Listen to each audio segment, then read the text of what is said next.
ఇప్పుడు నువ్వు ఇంకా కేర్ఫుల్గా ఉండాలి. ఎందుకంటే ఆల్మోస్ట్ నీ గురించి అందరికీ తెలిసిపోయింది.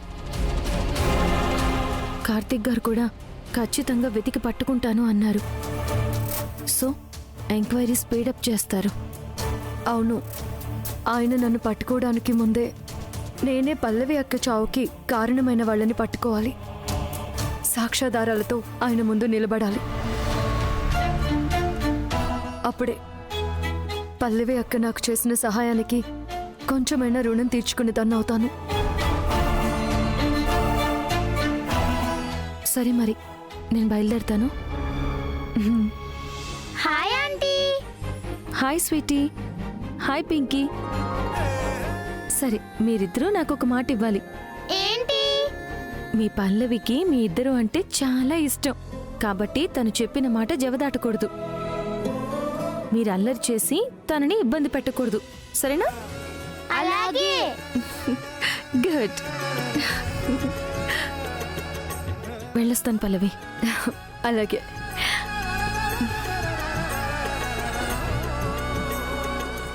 జాగ్రత్త. ముందు నువ్వు జాగ్రత్త.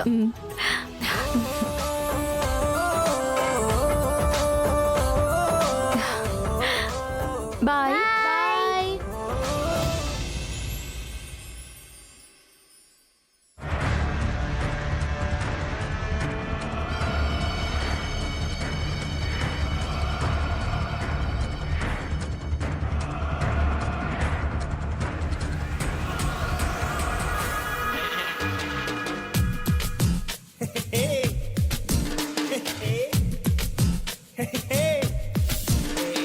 ఏంటి అలా చూస్తున్నావు? తింటావా? అత్త, నీకు అసలు కొంచెమైనా సీరియస్నెస్ ఉందా? నేనున్న సిచ్యుయేషన్ ఏంటి, నువ్వు చేసేదేంటి? ఇప్పుడు ఏమైంది సకలా? ఏమైందా? రాధిక గురించి ఎంక్వైరీ చేయడానికి కార్తిక్ వెళ్ళాడు. అక్కడ ఏమైనా క్లూస్ దొరికాయంటే మనం అడ్డంగా బుక్ అయిపోతాం. పల్లవి చావుకి కారణం రాధిక నమ్మించి ఇంతకాలం కాలం గడిపేశాం. ఇక మీదట లైఫ్ అంత ఈజీగా ఉండదు. అయినా మనమేంటి సకలా? యాక్సిడెంట్ కి కథ, స్క్రీన్ ప్లే, డైరెక్షన్ అన్నీ నువ్వే కదా. ఓ, అదా నీ ధైర్యం? నేను కత్తి లాంటి దాన్నత్త. బలంగా నరికితే శత్రువునే చంపేస్తాను. ఈ కత్తి మమ్మల్ని ఏం చేస్తుందిలే అని లూజ్గా వదిలేస్తే పట్టిన చెయ్యిని కూడా నరికేస్తాను. మీరిక్కడ సేఫ్గా ఉండాలంటే నాకు సపోర్ట్ చేయాల్సిందే. అది గుర్తుపెట్టుకోండి. అయినా అసలు నువ్వెలా దొరుకుతావు చెప్పు? నీ చేతికి మట్టి అంటకుండా పని ముగించావు. చిన్న ఆధారం కూడా మిగల్చకుండా యాక్సిడెంట్ చేయించావు. ఇంకెలా దొరుకుతావు చెప్పు? ఆ విషయం నాకు కూడా తెలుసు. కానీ ఇన్వెస్టిగేషన్ చేస్తుంది కార్తిక్. ఆ విషయం నీకు తెలుసు కదా. అయితే ఏంటి? అసలు ఆ రోజు ఒక యాక్సిడెంట్ జరిగిందన్న విషయమే ఇన్నాళ్లకు తెలిసింది. ఆ యాక్సిడెంట్ చేయించింది నువ్వే అని తెలుసుకోవడానికి నీ జీవితకాలం పడుతుంది. పాపి చిరాయివు అన్నట్టు అప్పటికి నువ్వు బ్రతికుంటే తప్ప అప్పటిదాకా నీకు శిక్ష పడదు. నువ్వేం టెన్షన్ పడకు. అంతేనంటావా? అంతే సకలా, నువ్వు నిశ్చింతగా ఉండు.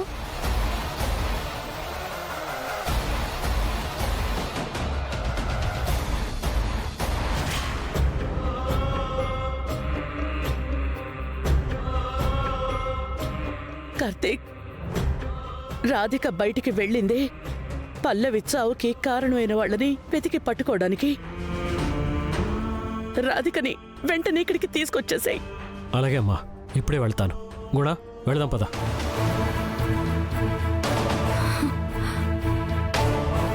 అంత ఆవేశంగా వెళ్లారంటే ఖచ్చితంగా నిజం తెలిసిపోతుంది. ఇక నా పని నేను చేయాలి.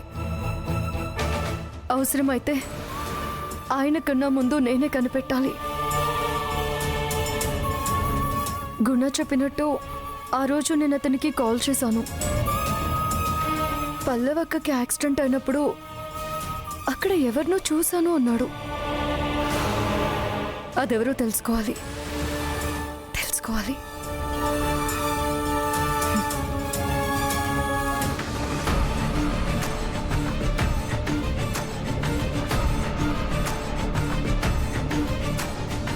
అత్త, కార్తీక్ వెళ్ళి ఎంతసేపు అవుతుంది? కొంపతీసి ఏదైనా క్లూ దొరికిందంటావా? ఏమో సకల, కార్తీక్ తెలుసుకున్నా తెలుసుకుంటాడు.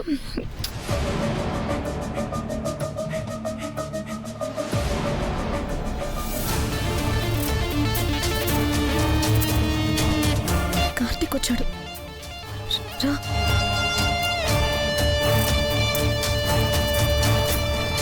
నాన్నా కార్తీక్, రాధిక గురించి అయినా తెలిసిందా? తెలిసిందమ్మా.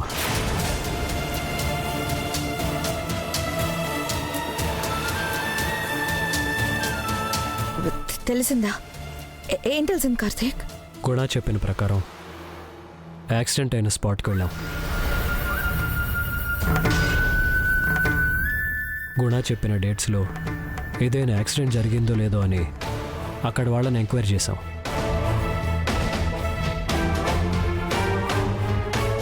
ఆ డేట్లో అక్కడ ఓ పెద్ద యాక్సిడెంట్ జరగటం నిజం. అంటే మన రాధిక చనిపోలేదమ్మా.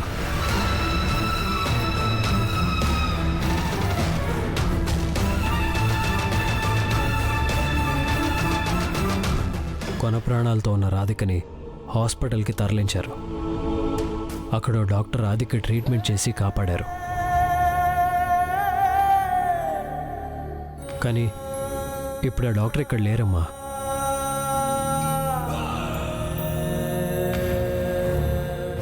రాధిక ఎక్కడుందో తెలుసుకోవాలంటే ఆ డాక్టర్ వచ్చి తీరాలి.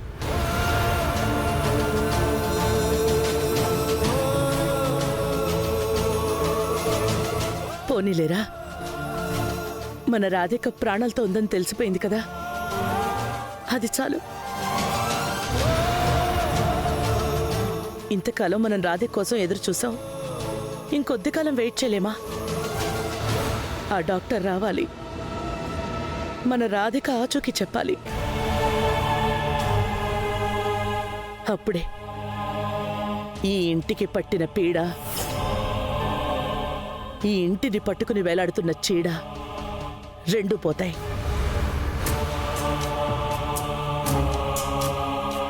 కార్తీక్, నాదో చిన్న డౌట్. బేసిక్గా ఇలాంటి యాక్సిడెంట్స్ జరిగినప్పుడు బ్రెయిన్ డ్యామేజ్ అయ్యి మెమరీ లాస్ లాంటివి జరుగుతూ ఉంటాయి కదా, అలాంటిది ఏమన్నా జరిగే అవకాశం ఉంటుందంటావా? తెలీదక్క. అన్ని ప్రశ్నలకి సమాధానం ఆ డాక్టరే చెప్పాలి. కార్తీక్ గారు, మీరేం కంగారు పడకండి. రాధిక ఖచ్చితంగా మీ దగ్గరికే వస్తుంది. రాధిక వస్తే ముందు నువ్వే బయటికి వెళ్ళాలి.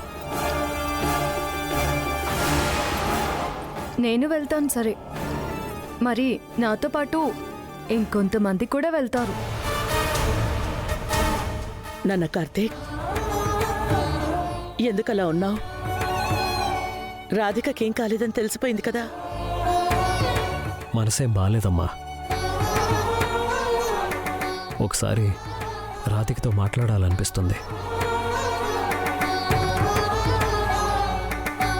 నాకే చిన్న ఇబ్బంది వచ్చినా రాధిక ఫోన్ చేసి ధైర్యం చెప్పేది, తనకి చేతనైన సాయం చేసేది. తన గొంతు వినకపోతే మనసు ఏదోలా ఉందమ్మా. ఏదో కోల్పోయినట్టు అనిపిస్తుంది.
హలో హలో, ఎవరు? నేనేనండి.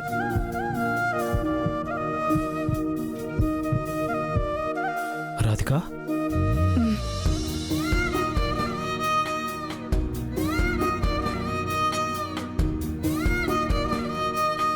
రాధిక, ఎలా ఉన్నావు?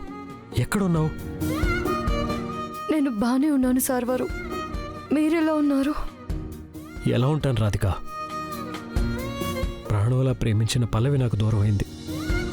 నువ్వైనా నాకు దగ్గరగా ఉంటావనుకుంటే నువ్వు కూడా నన్ను వదిలేసి వెళ్ళిపోయావు. నేను మిమ్మల్ని వదిలేసి వెళ్ళలేదు సార్ వారు. మీకు ఇంకా దగ్గర అవుతామనే దూరంగా వచ్చాను. పల్లవక్క చావుకి కారణమైన వాళ్ళని పట్టిస్తేనే మీకైనా నా మీద పూర్తి నమ్మకం వస్తుంది. రాధిక ప్లీజ్, దూరమైన పల్లవి కంటే నువ్వే నాకు ముఖ్యం. పల్లవిని నువ్వు చంపలేదన్నది నిజమైతే నా దగ్గరికి వచ్చి నువ్వే తప్పు చేయలేదని నేను ప్రూవ్ చేస్తాను. లేదండి, ఇది పల్లవి అక్క నాకు అప్ప చెప్పిన బాధ్యతగా నేను ఫీల్ అవుతున్నాను. అక్క ఆత్మకు శాంతి కలగాలంటే తన చావుకి కారణమైన వాళ్ళకి శిక్ష పడాలి. వాళ్ళని నేనే కనిపెట్టాలి. ఈ లోపు నేనే నిన్ను పట్టుకుంటే? పట్టుకోలేరండి.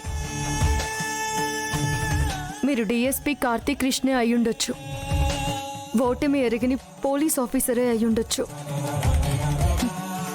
కానీ నా సంకల్పం బలమైనది, నా ప్రయత్నం న్యాయమైనది. ఈ లోకమంతా ఏకమై నన్ను పట్టుకోవడానికి వచ్చిన పల్లవక్కే నన్ను రక్షిస్తుంది. పల్లవక్కే నన్ను మీ కంటపడనివ్వకుండా దాచేస్తుంది. నీ బాధ నాకు అర్థమైంది రాధిక, కానీ నా ఆవేదన కూడా అర్థం చేసుకో. నువ్వెక్కడున్నావో తెలియక, ఎప్పుడు వస్తావో అర్థం కాక పిచ్చోడిని అయ్యేలా ఉన్నాను. నా కోసమైనా నువ్వు తిరిగి రాలేవా? ప్లీజ్.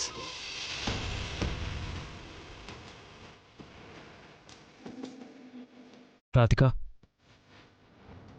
రాధిక చెప్పండి. ప్లీజ్ రాధిక, నా దగ్గరకు వచ్చే. క్షమించండి, ఉంటాను. రాధిక, రాధి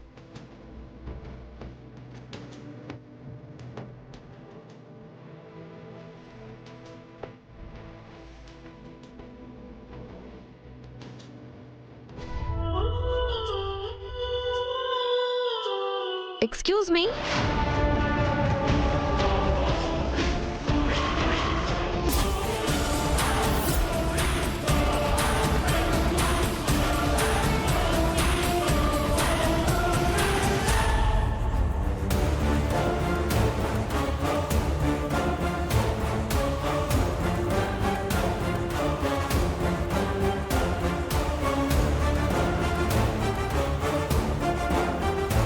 ఏంటి, ఫోన్ మాట్లాడడం అయిపోయిందా?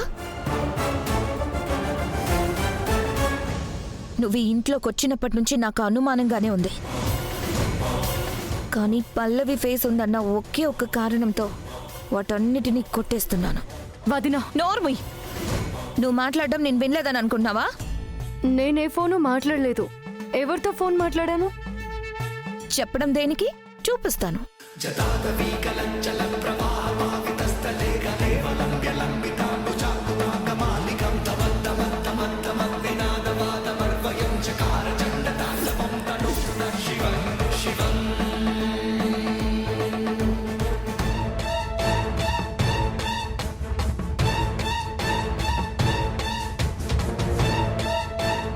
ఎవరు మాట్లాడేది? పోలీస్ స్టేషన్ అమ్మా. ఎన్నిసార్లు ఫోన్ చేస్తారు? సారీ.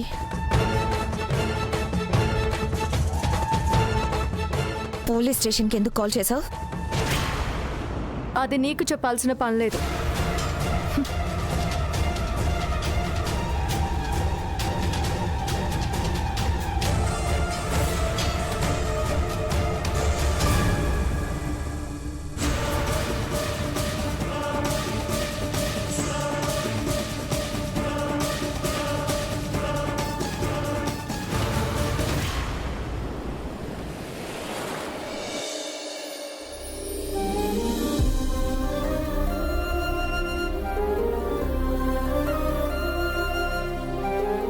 నువ్వు కూడా వచ్చి కూర్చో, అందరం కలిసి తిందాం.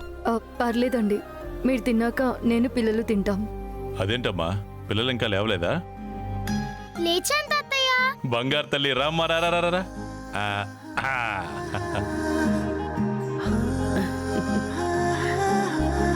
అమ్మ స్వీటీ, పింకీ ఏది? అమ్మా పాలు.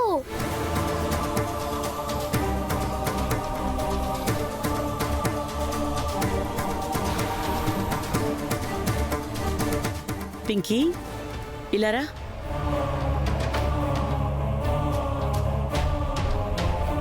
ఏంటిది? ఏమైందన్నమ్మా? ఇప్పుడు టైం ఎంత అయింది? అక్కాయ్ 9 అయింది అక్కాయ్. నిన్ను అడిగానా?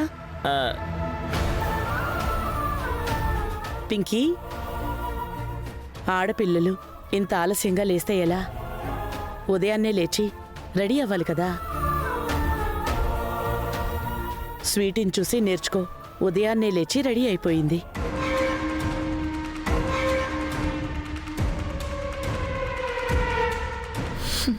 అమ్మా, ఈ పింకీని స్వీటీ మీదకి ఎలా రెచ్చగొట్టాలా అని ఆలోచిస్తుంటే బా, చీమలు పాములకి పుట్టదారి చేసినట్టు భలే లీడిచ్చా. అత్తయ్య, పింకీ కూడా త్వరగా లేచే అమ్మాయి. కాకపోతే నిన్న పార్టీ అయ్యాక ఆలస్యంగా పడుకుంది, అందుకే త్వరగా లేవలేకపోయింది. ఆపుతావా? నేను నిన్ను అడిగానా?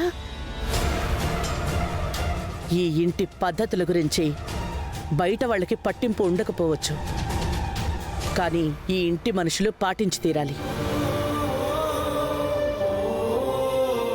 పింకీ, నువ్వు నా మనవరాలివి, ఈ ఇంటి వారసురాలివి.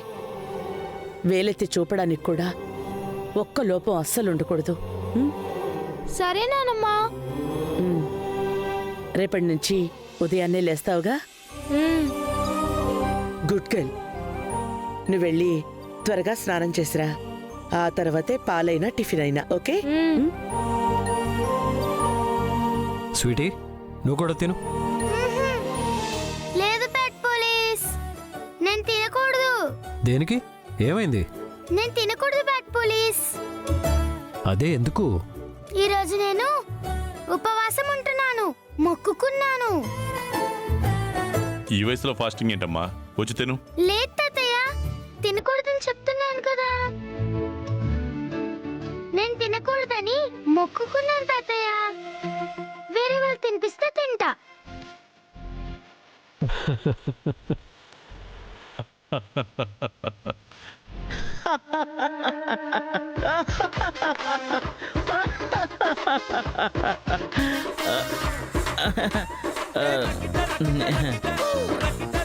అత్తయ్య, రోజు రోజుకి దీని ఓవర్ యాక్షన్ ఎక్కువైపోతుంది.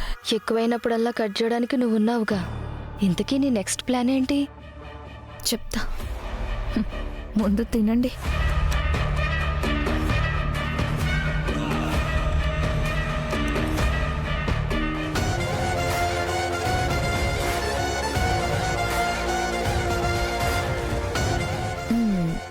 పింకీ బంగారం, ఇక్కడేం చేస్తున్నావు?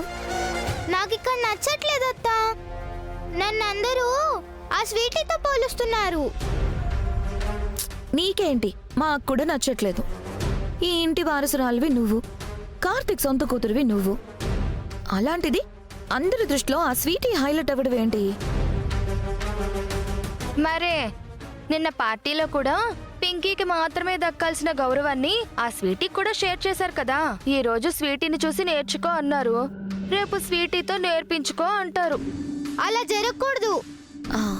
సరే, మరి ఏం చేద్దాం? నాకు తెలీదత్త, కానీ ఏదో ఒకటి చెయ్యాలి. పోనీ దాన్ని ఇంట్లో నుంచి వెళ్ళిపోయేలా చేద్దామా? అలా చెయ్యొచ్చా అత్త? ఎందుకు చేయకూడదు? ఆ స్వీటీ ఇక్కడే ఉంటే నీకే ప్రమాదం. అవునా కాదా? అవును. మరి అలాంటప్పుడు ఏం చేసినా తప్పులేదు. నిజమే, కానీ ఎలా పంపించాలి? ఏముంది, మీ సకల అత్త చెప్పినట్టు చెయ్యి, ఆటోమేటిక్గా ఆ పిల్ల బయటికి వెళ్ళిపోతుంది. స్వీటీ ఇంట్లో నుంచి వెళ్ళిపోతుందంటే నువ్వేం చెప్పినా చేస్తానత్తా.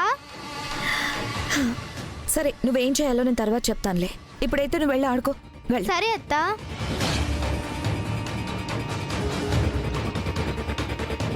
చూసావా అత్త, ఆ పింకీని ఎలా మన ట్రాప్లోకి తీసుకొచ్చాను? మ్మ్. నీకు ఆ టాలెంట్ ఉందని నాకు తెలీదా ఏంటి?